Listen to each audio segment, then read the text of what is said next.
All right, ladies and gentlemen, welcome again to our interview segment.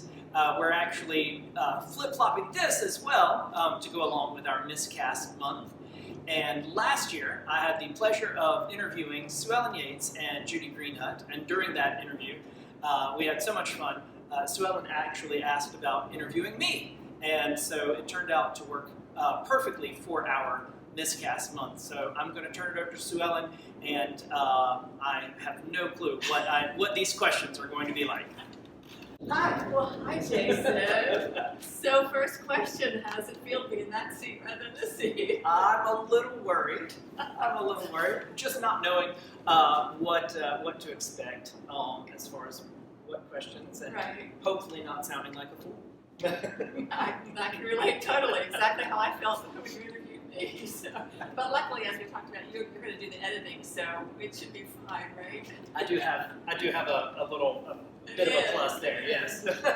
Well, you know, we asked people on social media to send comments and questions, and I thought we would be just inundated with questions from people. I really did. I thought, well, this is going to be fun. People are just going to send in all kinds of questions. So we didn't get very many. We got some good ones. Yeah. But I thought a lot about that. And I thought, why? Why is that? Why didn't people send in questions? And I think I know why. Why? Because I think people believe they know you. Because you're just, you know, everybody knows Jason. I think people feel like they know all about you and they know you. So we're going to see if we can find some things that maybe people don't know about you. Well, here we go. All right, got my glasses. Okay. Got my cheat sheet. All right, so let's talk about dancing first. Okay. So how old were you when you had your first dance lesson?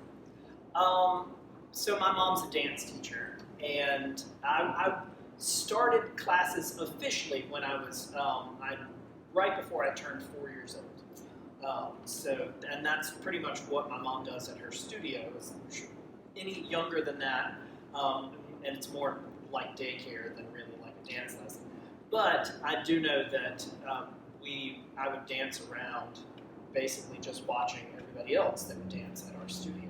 So, but I was about 3 when I first started, and so by the time I was 4, that was my first recital, which is the picture that. Yes, I hope we can show that. I plan to show that because it's one of my favorites.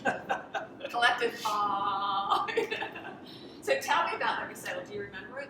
Because I have watched many recitals of young people, and sometimes they just stand there and don't do anything and wave to their parents, or forget everything that the teacher has taught them, and I'm wondering what happened with you. I wish I had video from it. I know somewhere at our studio. If I can dig it up before this airs, I will absolutely add it in there. I don't remember much of it. A lot of my younger childhood, I get flashes here and there, but I feel certain that my mother would not have let me just sing. I mean, me being her child, she could have come out there on stage and said, "You're going to do this." But I have always been somewhat of a ham as far as being on stage. I know that's surprising to anyone. But that picture looks like you loved it. I mean, the picture looks like you actually loved it from that young age. So. I really have. I've always enjoyed performing, and my mom and I were talking about it over the holidays, and she said, "I can remember you saying that you wanted to grow up to be an entertainer." I didn't really say an actor or a singer or a dancer. I said an entertainer, which was really cool because I didn't remember saying that to her. So moving on, any memories from high school or special performance or? Oh yes, absolutely. The first real show that I did was a church play, but the very first time that I performed at Thavian Hall, it was right after my dad passed away. I was probably about 7, and my mom's cousin worked with the Wilmington City Ballet. She actually was very, very influential. Ann Goodrum, working with the Wilmington City Ballet, and she needed more guys for their shocking for their Christmas show. It was the Enchanted Toy Shop, I think was the name of it. And so my brother and I were part of that, and so that was a big milestone. I remember going into Therian Hall for the first time, because I can't remember ever going there before. So I was probably about 7, the very first time that I performed there. And then I, getting into high school, started doing high school drama, because I'd gone to a middle school that had very little arts programs available. And so getting to high school where there was drama, where there was band and chorus and music, different arts avenues that just hadn't been there before for me, I was super excited, and definitely went the route of the theater kid when I was in high school. So how about your math and your English and your social studies and sciences? Well, I won't say I was looking back. There are certainly some times, I think it was in middle school, where I didn't have a whole lot of artistic outlet, that I did more poorly in all of my other subjects, because I didn't feel fulfilled. Gotcha. But by the time I got back to high school, I did fairly well. I think AB average, and I think that comes from having 2 parents that were teachers, and my mom was not going to let me be. She wasn't going to let me slack in those other areas, even though she knew that I was more artistically inclined. So then on to college. On to college, I majored in musical theater at Mars Hill College, which is now Mars Hill University, and I found my grades from there, A's and B's. Granted, it was theater classes, so I was very, very invested, and I did have to take a few of the general education classes. I can remember the science, the only science credit that I had to take.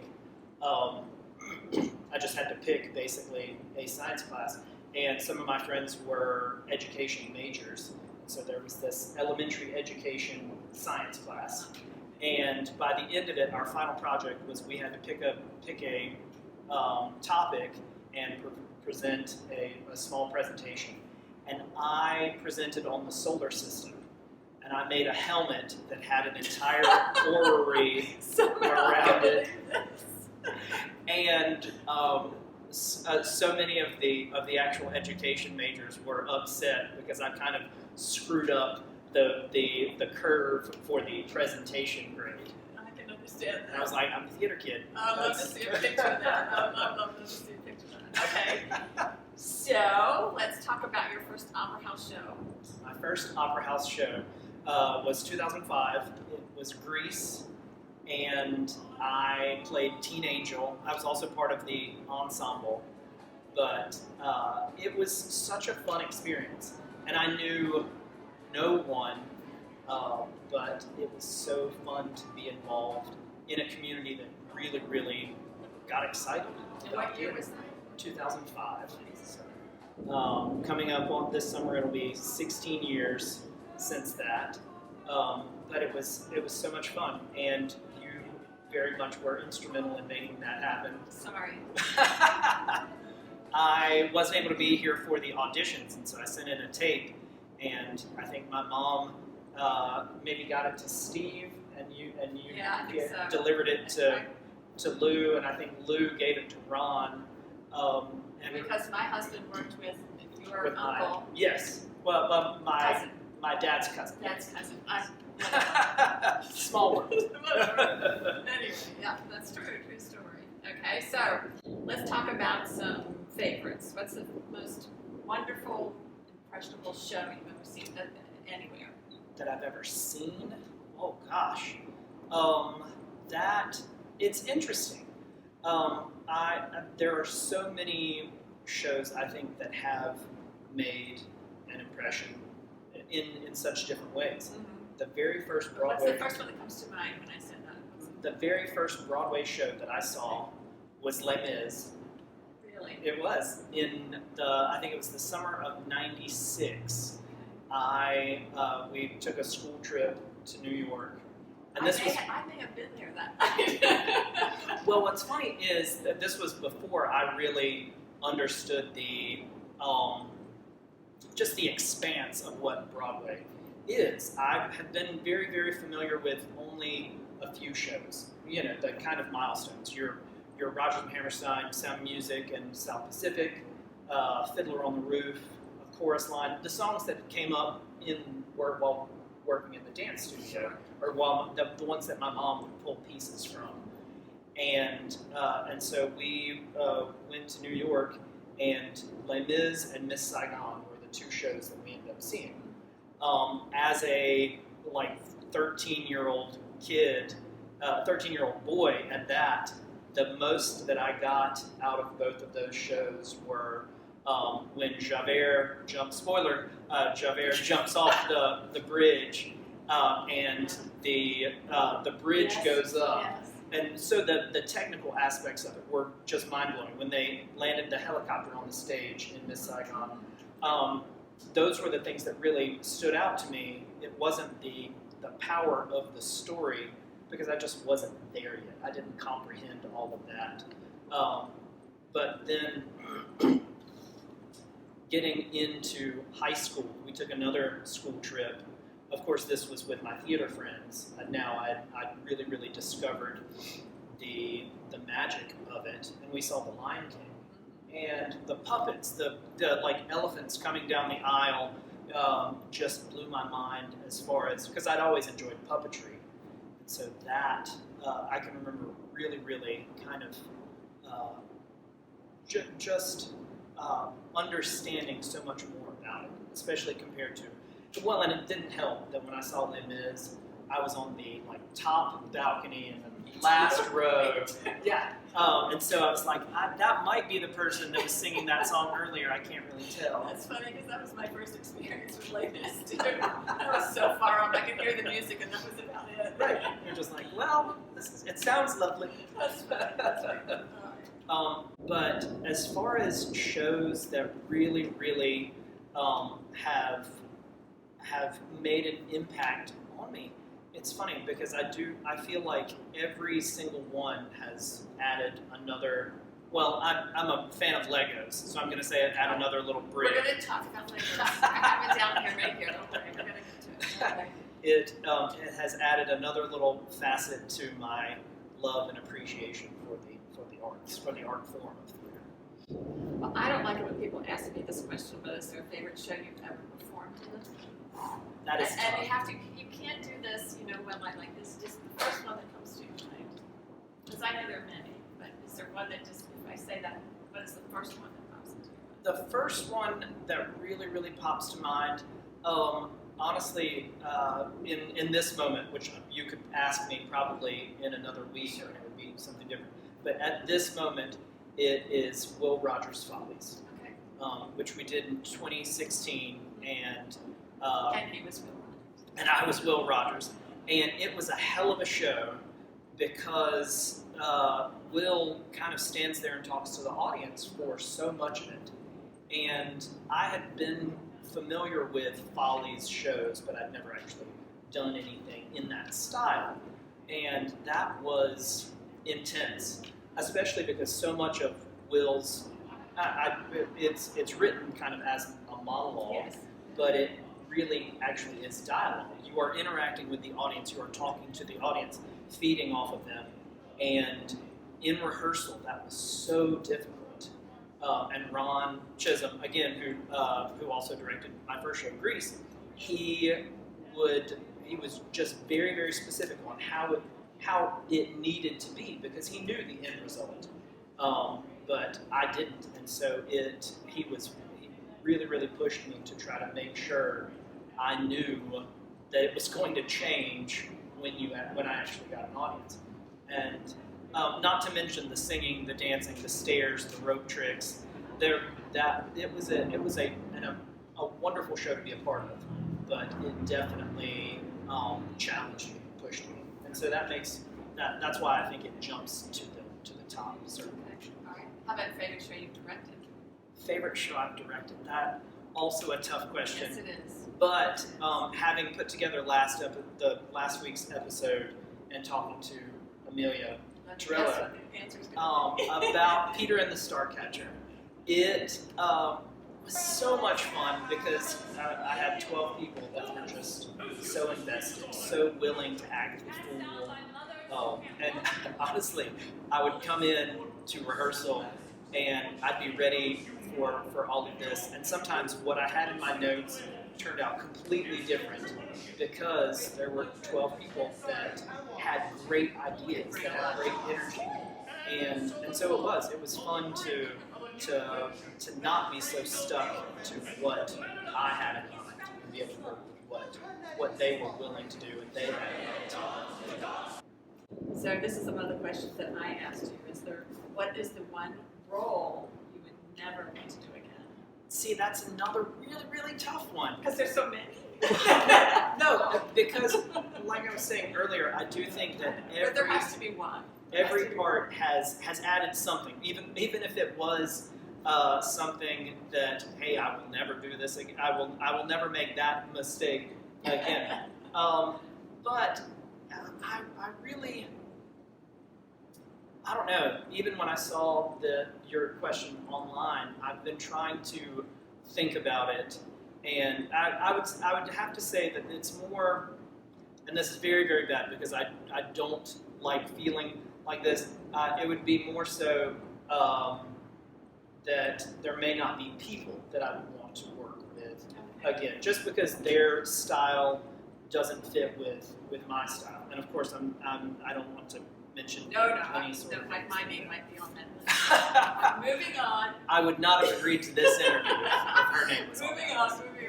Okay, so in that same light, was there ever a role that you were offered that you turned down that you wish you could take? Well, that's another one. I mean, I've been very, very fortunate to do so many shows. I do remember this. This is one that I really wish that I could have done. When we were first working out doing Sweeney Todd in 2015, I really, really love the show. It's a Sondheim show, and he's probably my favorite creator. Well, and when even before we had auditions and started talking about casting, Ray and I, he was asking me about the role of Toby, and the movie had come out, and so Toby was much younger, and so I hadn't really thought about that. And then I was looking back at other productions. There's the concert version where Neil Patrick Harris plays Toby and just sings it beautifully. And then I realized that one of the weekends of the performance, I was actually going to be out of town. And so I wasn't going to be able to. And so it wasn't so much that the role was offered, it was just that I maybe missed. Right.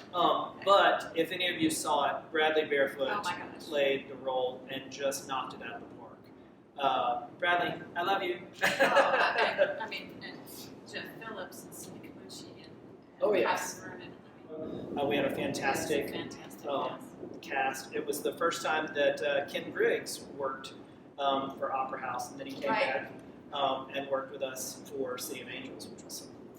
Okay, so would you rather have a fabulous dance number featuring yourself, an absolutely amazing, riveting monologue, or a powerful 11th-hour song? Which would you rather have? Because you can do all three, so which would you rather have? I have been fortunate to be able to do all three in various shows. I know, so you have to pick one. But if you held a gun to my head, I would probably come back down to. Well, no, I mean, if it came down to it, I have always been a dancer, and that's what I would choose to do. Making my mom proud, absolutely. So I would definitely choose the dance. All right. So, speaking about dance class, if you could take a dance lesson or dance class from somebody, who would you take it from? Oh, I love this question. Living or dead? Living or dead? I grew up watching a lot of old movies. Let's do no longer living, because there are a lot of people, I'm sure, right now that you would love to take dance lessons. Truly. I mean, right now I would kill to be doing well, and to just be able to get back into a big dance class, a workshop. I grew up watching a lot of old movies, and my mom, we would go back and forth on watching Fred Astaire movies or Gene Kelly movies, and they had such very interesting styles. Gene Kelly is so much more balletic and really, really such great athleticism in that. But the kind of just quirky, wry smile that Fred Astaire does for his, and then watching anything with Gregory Hines, such style. It would definitely be a tap dancer, and it's tough to narrow it down. But those three would certainly be at the top of my list. So is there a leading dance partner no longer living that you have visions of dancing with when you're watching these old movies? What's so cool is, we've just come off of the holiday season. Watching Vera Ellen in White Christmas is beautiful. Eleanor Powell, who did so many numbers with Fred Astaire, and of course Ginger Rogers, who he is known for, and one of the best, the absolute best dancing quote I can think of, especially in appreciation of women, talking about Ginger Rogers, is that Ginger Rogers did everything Fred Astaire did backwards and in high heels. Me too, love that one too. Okay. All right, so what show do you hope to see next year in the Alien Hall? I hope any show that we can get back to seeing live theater. I was upset that Opera House's 2020 summer season didn't get to happen. I was looking very forward to honestly, all of the shows. I really, really, of course, wanted to do Newsies. But what was really, really cool was watching the kids audition for Annie, and seeing all of those young people so excited. So if we could get to the point where we could do that show, and that's still the plan, just to see how stoked those kids are going to be to get up there and make that happen. So I would love to see something that allows them to do that. I agree. I think the year I had the good fortune of doing that show, I could have done it all summer. It was just so much fun with the kids. It's a great, great show. Okay, let's see. All right, let's talk a little bit about Legos. Legos, okay. How did you get interested in Legos? Let me guess, you had your first set when you were what? What's funny is I didn't get my first real set until I was probably about 10, strangely enough.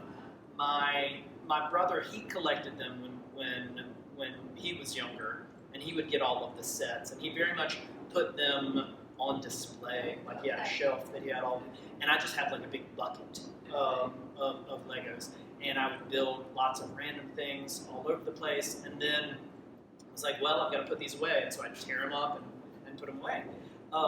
And then it got to the point that my best friend Nick and I, we would sneak in and play with my brother's Legos. Right. And he would get so upset. Yes. And you could tell if you touched it. Yeah, oh yeah. Mostly because the dust, you could see where there was an imprint where something had been there. But I can remember my mom breaking up a fight between my brother and I because I'd been playing with his Legos, and my mom was like, "Why don't you start your own collection?" And I guarantee you, she never thought that 27 years later I would still be collecting Legos. Well, for those of you who don't know, Jason does these amazing dioramas. I guess they are. It's hard to really describe them because they're more than a diorama, really, to me, of a particular scene in each show that you have done or directed, been in or directed. Right. And probably some others, I would imagine. I don't know. For almost every show that I've worked on since 2014, when we were doing Wizard of Oz, I have done some kind of Lego interpretation. With each character, and they're just perfect. I mean, each character is actually identifiable. I'll try to share some pictures of those. So do you still have all of them? I have. I've always wondered. I normally end up trying to keep something from each set that I've done, like the Wizard of Oz Legos that I did. I kept the Oz head. Would you like to see some pictures? Oh, believe me, I have some.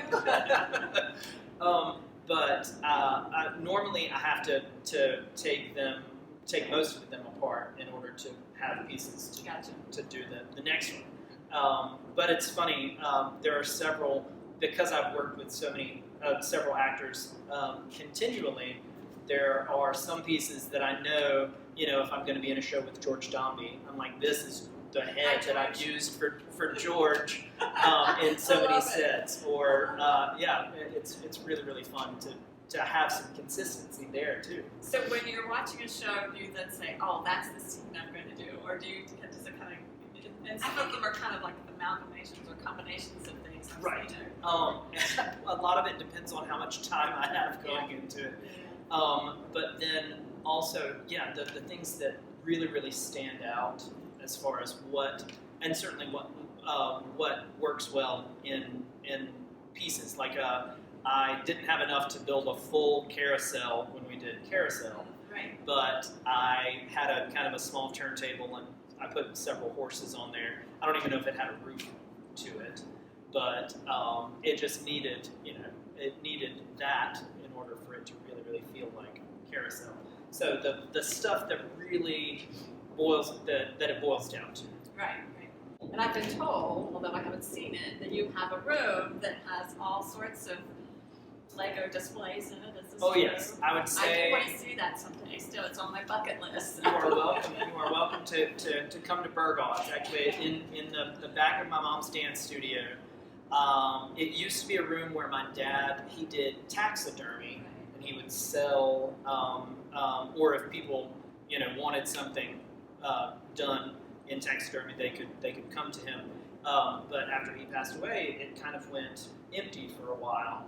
And so when my mom decided I could start my own collection, I started out with one table, and now I have tables lining the room. It's probably about half the size of this room that we're in right now, and it's filled with 27 years worth of. Well, and when my brother went off to college, he kind of put his Legos aside, and he said that I could take care of them, and I've had them ever since. So that's they are, and you are certainly welcome to come. So one last Lego question. This is a personal one. I have a daughter who's into Legos and has been all her life. She's 19 now.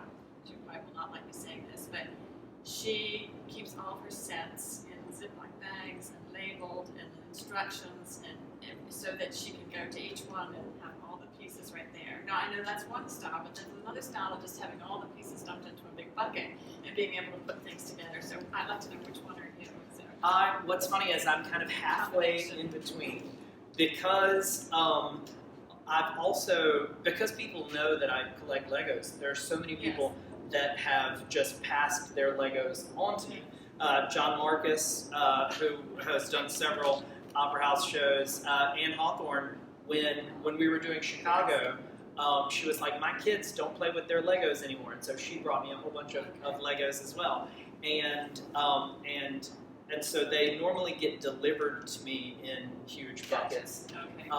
But because I am a little OCD, I do have them in buckets, but they are separated by color and normally probably by size. Like all of the large yellow pieces are in this bucket and the smaller yellow pieces. And it's just that much easier for me to find things when I am. Right. So I can see some that. Organization to it. All right, I think that's enough about Legos.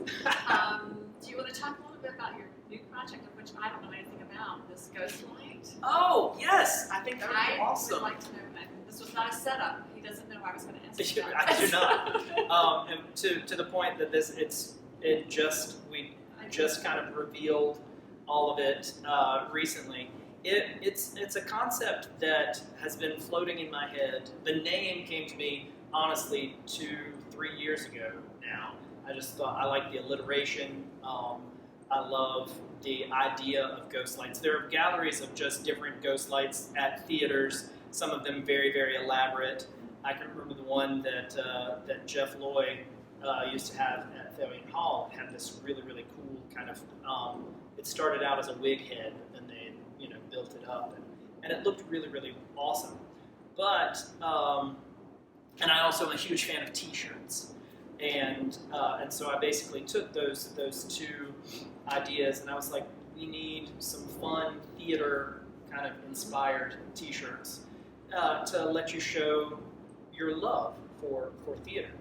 And flash forward to last year, when everything kind of shut down in the pandemic, and theaters were closed, theaters were going out of business, and it made me think about the idea that the Ghostlight is there to protect the theater, protect actors, and so the idea came about, and my friend Karen Kaiser, she helped me, collaboratively put this on its feet to make it so that we have fun, theater-inspired t-shirts. It's not going to be a t-shirt that says the name of the show, like a regular theater logo that says Hairspray or Little Shop of Horrors or The Best Little Whorehouse in Texas, but it's going to be something that lets you know about that show, but you can show it in a different way. Like for Hairspray, you've got a cool Corny Collins, the Corny Collins Show T-shirt, or Mushnick's Flower Shop, and the design that we just released back on Monday is Miss Mona's Chicken Ranch from Best Little Whorehouse in Texas. And hopefully, knock on wood, the goal is that the t-shirts would do well enough, certainly to sustain the project, but also to give money to arts organizations, to theaters that are struggling, so that Ghostlight can continue to help performers or theater lovers show off the things that they love, but also that the proceeds would certainly help go back into the theater. And how do you order them?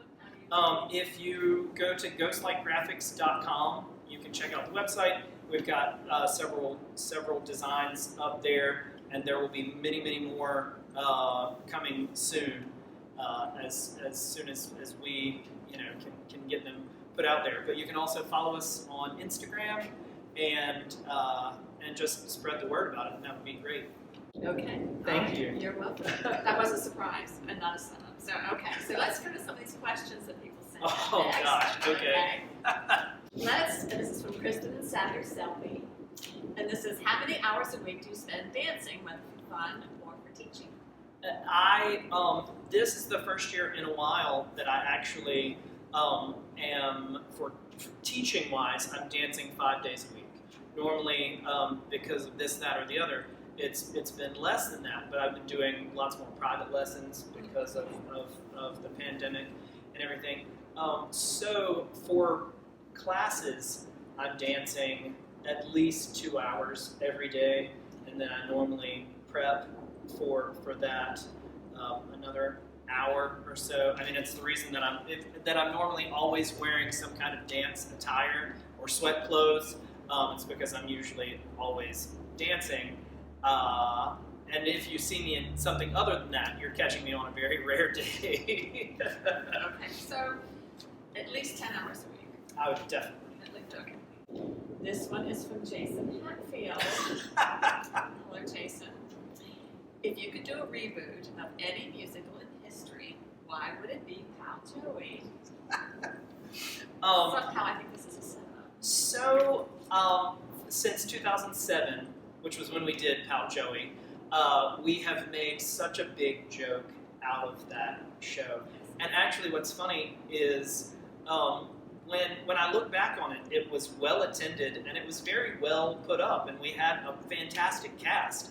Another Ron Chisholm. Ron Chisholm directed it, and Jason Hatfield was in it, myself, Rachel Moser, Shannon Shepard, Deb Gillingham, Heather Setzler, Bill Piper. We had such a fun group that was put together, for such a poorly written show. And that was what we joked about. Zach Simcoe was also in that one. Hi, Zach. But we joked about how Joey's character arc goes like this. I mean, he doesn't grow, he doesn't change. He's such a cad through the whole thing, and really, they all are such kind of stagnant characters. But of course, it was from the '40s, and it has great music from Rodgers and Hart. But Jason, when they finally rewrite the show, that's when we will reboot it. Okay. All right. This is from Jenny Wright. Hi, Jenny. She wants me to ask you, how did your love for all things Superman get started? That's something that Jenny Wright and I share. We Didn't know that. We both are fans of Superman. I actually, in my office, have a clock. It's a cat. It's one of the cat kind of swinging tail clocks, but it's wearing a Superman S. And I can remember my brother and I, when we were little, had matching Superman pajamas, which is weird because he's 5 years older than I am. So it wasn't like we were twins wearing matching pajamas.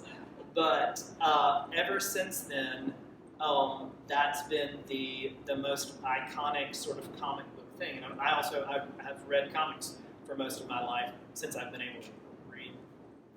But and I still, it's such a great design. It's cool. And so they're at the peak of when I was collecting a lot of Superman stuff. I think I had 11 or 12 Superman t-shirts. I still have a Superman symbol on my car. Every car that I've owned has had some kind of Superman symbol on it, and it's just nice. It's one of those fun things that it's cool to be known for. Oh, there's a Superman symbol. Jason would like that. And this one is from Rachel Moser. She says, what musical theater songs can you successfully say wearing more than one face mask? But I think the question would be is, Opera House has transitioned to this, doing musicals wearing a face mask, so how did that work out? I mean, that's a great question. I will say, when we were doing, in October, we did the Rocky Horror Show, and we presented it at the Thalian Hall portico outside, and wearing the face shields, and some folks were wearing masks, and I think everybody felt safe about it, and it definitely created some hurdles. I remember Chris Dean, our sound guy, having to mic people while wearing the face mask or the face shields. You know, there just creates a kind of an echo, or it's a lot of bounce from there. But we made it happen, and then after that we did the Piano Men, where our backup divas were wearing the face shields, and of course backstage people wearing masks and things. But Rachel, I haven't tried wearing multiple masks singing. We do wear our masks though, yay masks. But I will, and I will be sure to post something. We'll see how it goes. I love Rachel's sense of humor. She also asked, how many face masks can you wear before the following two songs cannot be deciphered? The first one is Getting Married Today from Company, and number 2 is Modern Major General from Pirates of Penzance. And I think that's a really good question too. Well, I think if you've got somebody who's going to enunciate, then you're. I can imagine. Yeah. I think I would end up eating the mask. Well, this is, as far as shows that I've been a fan of that I was not in 2008, Opera House did Company. Ray Kennedy directed it, and I think I saw that show every weekend. Rachel Moser was in it. She sang Not Getting Married Today, and did really, really well. I knew it was probably, a huge anxiety-inducing sort of thing. But it was just such a fantastic show. Yeah. And I've also done Pirates of Penzance, and the guy that I worked with who sang the Modern Major General, he knocked it out of the park too. Anyway, that was in college. Side point. So, Jason, I know that you're very involved in the Young People's Apprentice Program. Yes. So I'm wondering if you have any advice for someone either trying to get into theater, or maybe has been doing theater for a while and needs some encouragement, or maybe some special hints or suggestions that you might have, since you've been a director and been in audition sessions, maybe some hints that you like to see in an audition. In general, what sort of maybe encouragement, because this is kind of a tough time for people thinking they want to do theater and be in theater. It's a really, really tough time. Oh, absolutely. So we're encouraged that it's going to come back. But so what advice would you have for somebody out there, and maybe it doesn't even have to be a young person, it could be an older person, but someone that's struggling with how to be a Jason. How should I grow up to be Jason? Well, it's funny, because for a long, long time I have heard that opera house is kind of hard to break into. And I never realized that. You know, I sent in my tape, and I have been working with opera house since 2005. And so I think there's a sense of don't let people psych you out. And Alice Sherwood has said this many, many times, and I think it's a great piece of advice, is that the people behind the table are on your side. They want you to be good, because that makes their job, makes our job that much easier. So go in there fearless. Give them all you've got, because they're not looking to pick you apart. It is such a joy to see someone come in confident and lay it on the line, because we're constantly looking for new people and talented people that can make these shows that much better. We're not sitting up there just to be catty and talk. This is not one of those America's Got Talent or American Idol where they're looking to critique you in so many ways. We want you to be the best that you can be. And so I would say be fearless when you come into an audition room. Don't just kind of shyly come in, and if you mess up, say I'm sorry and apologize profusely. Come in, do your thing, and make it happen. That's what I think really, really will wow the people that you're auditioning for. And that's what I love seeing, the confidence of it. Because on stage, more often than there are more confident characters, I think, that you're going to see than those shy, demure ones. And this is your interview, but I think there's a sidebar to that also, that if you are not chosen for that particular role, not to be discouraged. Right. And it's so easy to be discouraged when you're not, because many, many times, and this is from my personal experience, I've got that person in the back of my mind, and down the road there's another role that comes along that they're perfect for, because they really did a great audition. So even though you're not cast, I don't think you were noticed, I guess is what I'm trying to say. Right. Every time you walk into the room, it is an audition, whether you're doing a show or rehearsing or at an actual audition. And that is probably one of the biggest things that's been in common with every interview that has gone on Musical Theater Mondays, is that everybody has said, just because you didn't get cast doesn't mean you weren't noticed. And that makes a huge difference, because it is. I mean, we're always looking at what the next show will be, and just because you're not right for, or you don't fit what they were looking for in this show, doesn't mean you couldn't be the star of the next one. Well, there's one more question before I go into the final thing that you asked, which I thought was interesting. You asked yourself, or you had online, when we were asking for questions about pre-show rituals. Do you have a pre-show ritual when you're on stage? I had never noticed that about you. Well, it certainly there are some that require a bit more focus than others. Okay, some Right. I mean, when we were doing, when I was Teen Angel in one of the ensemble in Greece, there was not a whole lot that I was worried about backstage, because that's a fun, kind of happy-go-lucky sort of show.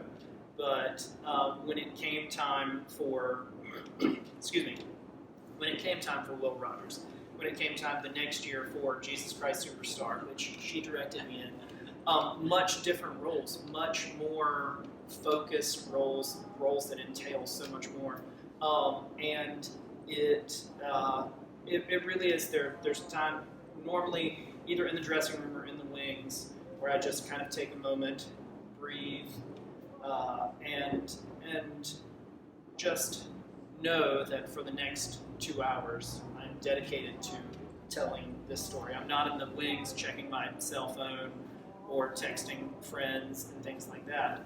I just kind of zone in to that, and I don't want that to sound very kind of heady or anything. I just want to make sure that the story is being told the best way it can be. But Superstar was one of the few roles where you didn't dance the entire show. I did not. The entire show, not one dance now. And there were times in rehearsal, as much as I wanted to. So that great music. That great music. I know. That's true. Time now.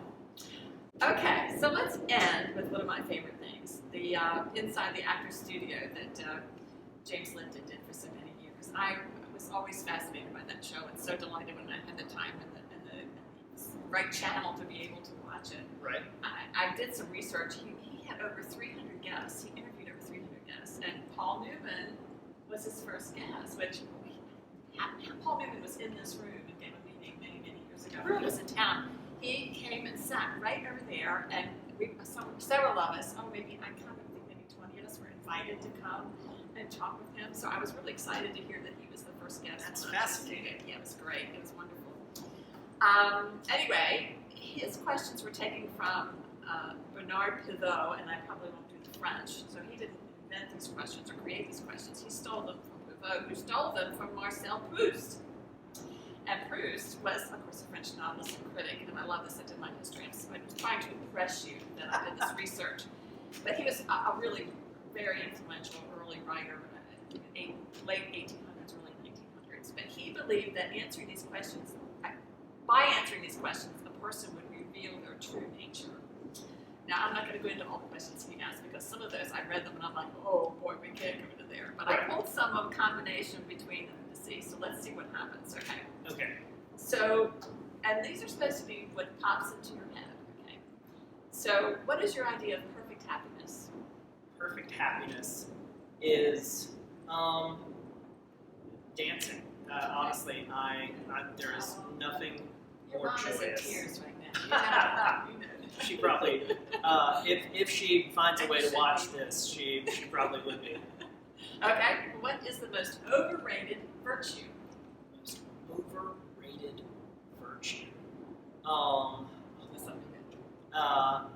I don't know that that's not a virtue. I mean, but being nice. Well, that's a Sondheim lyric. Nice is different than good. Yeah. That's true. And I think it's better to be a good person than a nice person. Okay, I'll take that. All right.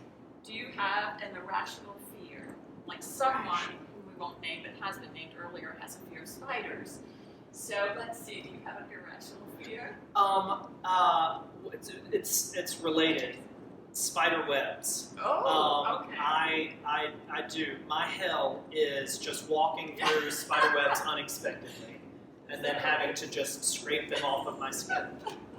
Okay. All right. I got it. All right. So, what's your favorite word? My favorite word. That's tough. I don't know that I've ever. I know these are tough. I'm really getting to the real Jason. that I've actually ever thought what my favorite. This wasn't favorite curse word. This was favorite word. My favorite word. If you watch interviews, any of these interviews, or any time that my intros, you would think that my favorite word is because I use that quite a bit. No. I don't know. There are so many fun words. I'm just going to say pop. Okay. Pop is such a fun word, especially as I drink my pop. Yeah, we won't get into my obsession. I would have said cool, because you used to say cool. Thank you. What's your least favorite word? My least favorite word. One that you don't like to hear. Again, not curse word. Can't. Okay. I hate the word can't, and my dancers all the time will say can't. Okay. What turns you off? Negativity. Okay. And look, what turns you on? Well, positivity certainly, but just what is it? Momentum. You know, having people that are excited about doing things. I was worried about that answer simply. Okay. What sound or noise do you love? And this is another dancing reference, but tap. Okay. The sound of tap shoes or clogging shoes on the floor. Okay. Okay. What sound or noise do you hate? What's happened? Female screams. Okay. Because I don't know, maybe it's the masculine. I've got to save someone, Okay. and so that just puts me on edge, maybe. Okay. What profession other than your own would you like to attend? Can't be dance, can't be anything to do with theater. You couldn't do any of that. It's tough. I was trying to think if I didn't have any kind of artistic career, what I would want to do, and it's so tough. I worked as a photographer for a while, and I was like, but that's artistic. So profession. I don't know, some kind of an announcer I think would be fun. I do like talking, in case you haven't noticed. Okay. All right. So of course there's the opposite. What profession would you not like to do? Not want to do. There are plenty of things. I think when Jeff Phillips and I were doing this interview, I think that he and I were talking about. I think that he said mopping floors or like a janitorial sort of thing, which is funny because I've cleaned my dance studio, my parents' dance studio in Burgaw. I've mopped those floors probably 1,000 times in my life. And I know you've mopped this floor. Right. And it's not that I would hate doing that. It just there is so little artistic expression to put into it, and so I would have to say any job that doesn't allow for passion in it, which I guess you can be passionate about every job, but that's the only thing I can think of that comes to mind. And he always ended with this question. Yes. If heaven exists, what would you like to hear God say as you arrive at the pearly gates? That. It's showtime. All right, there you go. Well, thank you. Well, thank you. Thank you so much. I think we've talked for so long, I could talk for another hour. I mean, I could. I don't think I limited these questions because I know there were more things that we could ask you. I love that I surprised you about Ghostlight. It was. That was great. That was great. Ladies and gentlemen, thank you for watching. I hope that you've enjoyed this, and I have. and thank you, Suellen, for doing it.